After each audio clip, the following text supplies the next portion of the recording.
bakit po importante na isinama yung mga accounts ni Attorney Man Scarpio dito po sa pagbusisi ng mga grounds against kay Vice President Sara Duterte?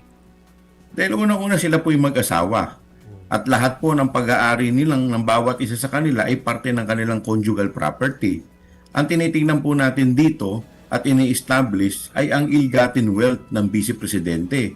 So hindi naman po pwede na hindi mo susuriin ang ari-arian ng kanyang esposo o ni Atty. Mans. Samantalang siya po bilang Vice President at bilang asawa ay may kaparte doon sa ari-arian na pag-aari po ni Atty. Mans Scarpio. Unless of course, ma-prove nila na ito ay exclusive property ni Atty. Mans or meron silang prenuptial agreement.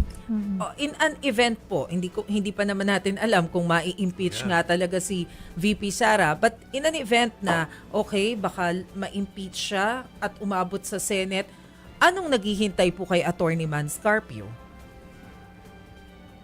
Ano pong nag-aantay kay Atty. Mans Scarpio?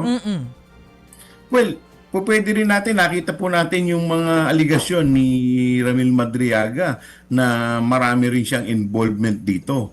So ito po bang mga sinabi ni Ramil Madriaga, ito po ba ang source ng kanyang pondo? So marami rin po yan na po pwede, pero yun po ay pwedeng pag-usapan sa ibang paksa. But in the meantime ngayon, nakapokus po kami kay Vice President.